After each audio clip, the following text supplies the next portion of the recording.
Hello guys, welcome to our channel with vlogs video diaries. ఈరోజు మన ఛానల్లో మనం చూడబోయే రెసిపీ చికెన్ ఫ్రై. దాని తయారీ విధానం ఎలాగో చూసేద్దాం రండి. ముందుగా చికెన్ని వాటర్లో బాగా వాష్ చేసుకున్న తర్వాత దానిలో కాస్త పసుపు, ఉప్పు అలాగే నిమ్మకాయని కూడా వేసుకుని చికెన్ని బాగా మిక్స్ చేసుకోవాలి. ఇలా చేయటం వల్ల మనకి చికెన్లో నీచు వాసన అనేది ఉండదు. ఇలా మిక్స్ చేసుకున్న తర్వాత ఒక పాన్ తీసుకుని దానిలో ఒక 4 టేబుల్ స్పూన్స్ వరకు ఆయిల్ వేసుకోవాలి.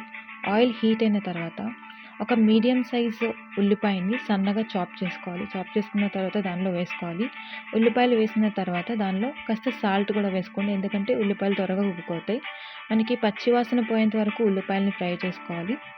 అంటే మనకి గోల్డెన్ బ్రౌన్ కలర్ వచ్చేంత వరకు మీరు కుక్ చేసుకుంటే టేస్ట్ ఇంకా బాగుంటుంది. తర్వాత దానిలోకి మనం ఫ్రెష్గా పేస్ట్ చేసుకున్న అల్లం వెల్లిపాయ పేస్ట్ని ఒక 2 టేబుల్ స్పూన్స్ వరకు తీసుకుని పచ్చి వాసన పోయేంత వరకు బాగా మిక్స్ చేసుకోండి. తర్వాత దానిలో ఒక 4-5 పచ్చిమిరపకాయ ముక్కల్ని వేసుకోండి.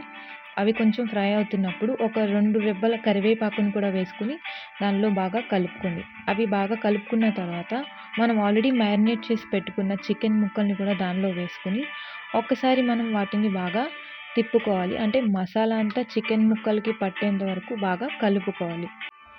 ఇలా మొత్తం మిక్స్ చేసుకున్న తర్వాత దానిలోకి మనం టేస్ట్కి సరిపడా సాల్ట్ అయితే వేసుకుని ముక్కల్ని మొత్తం పట్టేలాగా ఒకసారి బాగా కలుపుకున్న తర్వాత దానిలోకి ఒక 1/2 కప్ వాటర్ అనేది మనం వేసుకోవాలి. వాటర్ ఎక్కువగా వేయకండి, ఎందుకంటే చికెన్లో మనకు ఆల్రెడీ వాటర్ కంటెంట్ ఉంటుంది కాబట్టి 1/2 కప్ వాటర్ సరిపోతుంది. అలా వేసుకుని మీడియం ఫ్లేమ్లో మూత పెట్టుకుని ఒక 10 మినిట్స్ వరకు చికెన్ని బాగా కుక్ చేసుకోవాలి.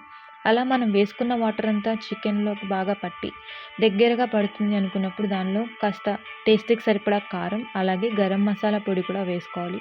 మీరు ఒకవేళ గరం మసాలా పొడి ఎలా తయారు చేసుకోవాలి అని చూడాలనుకుంటే మన ఛానల్లో షార్ట్ వీడియోలో అది కూడా అప్లోడ్ చేసాం, ఒకసారి చెక్ చేయండి. తర్వాత కొంచెం కొత్తిమీర కూడా వేసుకుని ఒక 5 మినిట్స్ పాటు కుక్ చేసుకోవాలి. లాస్ట్లో కొంచెం కొత్తిమీరతో పైన గార్నిష్ చేసుకోవాలి. అంతే, ఎంతో tasty, simple and delicious chicken fry ready.